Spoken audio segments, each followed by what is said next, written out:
Hello viewers, I doctor S B K Lal welcome you all in my YouTube channel. मेरे YouTube channel में आपका बहुत बहुत स्वागत है। यह video effect of industrial revolution on England textile industries पर है। इसमें हम देखेंगे कि औद्योगिक क्रांति ने इंग्लैंड के कपड़ा उद्योग को पूरी तरह से बदल दिया। इसने उत्पादन की पद्धति को घरेलू व्यवस्था से बदलकर फैक्ट्री सिस्टम में बदल दिया। पुराने समय में चरखे और हाथ करघे का उपयोग होता था, वह बहुत धीमा था। नए आविष्कारों ने इस प्रक्रिया को तीव्र कर दिया। फ्लाइंग शटल का आविष्कार हुआ।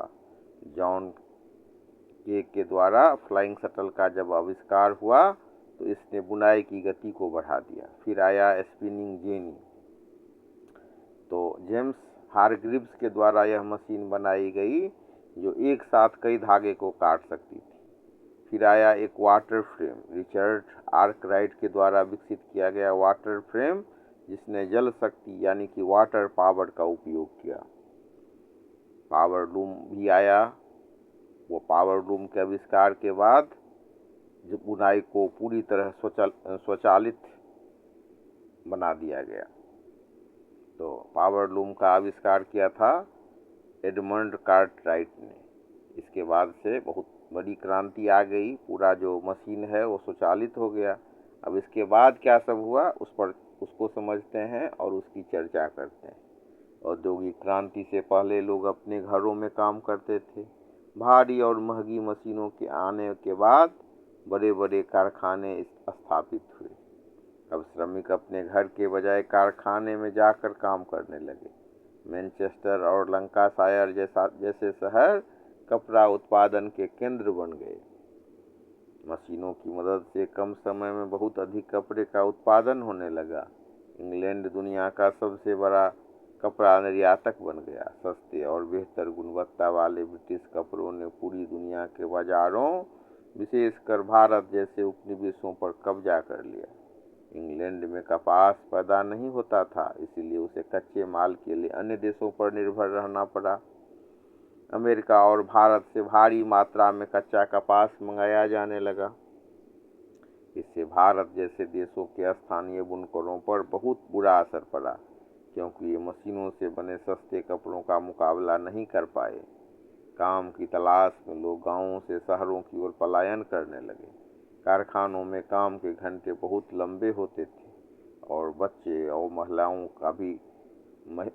और महिलाओं से भी कठिन श्रम करवाया जाता था। आम जनता के लिए कपड़ा सस्ता और सुलभ हो गया, जिससे लोगों के जीवन स्तर में सुधार आया। औद्योगिक क्रांति ने इंग्लैंड को दुनिया का कारखाना, वर्कशॉप ऑफ द वर्ल्ड बना दिया। जहाँ एक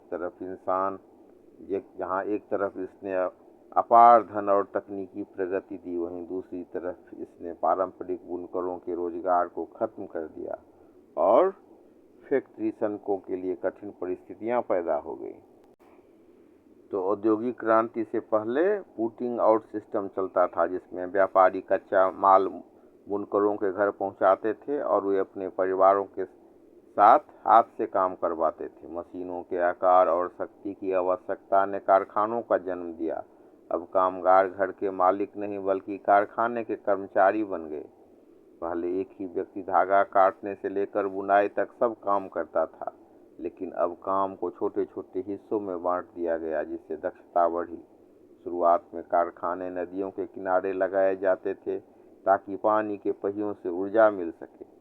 1780 के दशक के बाद भाप के इंजन ने कपड़ा मिलों को नदियों के किनारे से हटाकर शहरों के बीच, जहां कोयला सस्ता था, स्थापित करने की अनुमति दी।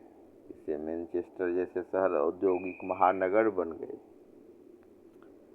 इंग्लैंड में कपास नहीं उगता था तो 1760 में इंग्लैंड ने 2.5 मिलियन पाउंड कच्चा कपास आयात किया था, जो 1830 तक बढ़कर 250 मिलियन पाउंड से अधिक हो गया।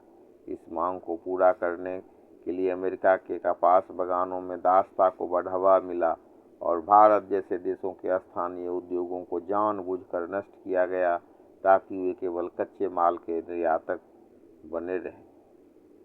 भारी मात्रा में कच्चा कपास और तैयार माल ढोने के लिए नहरों का जाल बिछाया गया। बाद में 1830 में लिवरपूल और मैनचेस्टर रेलवे के उद्घाटन ने परिवहन की लागत को आधा कर दिया और गति को कई गुना बढ़ा दिया। लोग बहुत ही तंग और अस्वास्थ्यकर बस्तियों में रहने को मजबूर हुए। हैजा और टाइफाइड जैसी बीमारियां फैलने लगी। कपड़ा मिल में बच्चों की मांग बहुत अधिक थी, क्योंकि वे मशीनों के बीच छोटे स्थानों में जा सकते थे। उन्हें बहुत ही कम वेतन पर खतरनाक परिस्थितियों में काम करना पड़ता था। कई कुशल बुनकरों ने अपनी आजीविका छिनते देख मशीनों को तोड़ना शुरू कर दिया, जिसे लूडिज्म कहा गया। उनका मानना था कि मशीनें इंसानों की दुश्मन है। 19वीं सदी के मध्य तक ब्रिटेन अकेले दुनिया को 40% से अधिक कपड़ा तैयार कर रहा था। ब्रिटिश सूती कपड़ों ने अंतर्राष्ट्रीय बाजार में इतनी धाक जमा ली थी कि भारतीय ढाका की मलमल जैसी विश्व प्रसिद्ध कलाएं भी मशीनी प्रतिस्पर्धा के आगे फीकी कर पड़ गई थी। इस तरह से हम इसको समझ सकते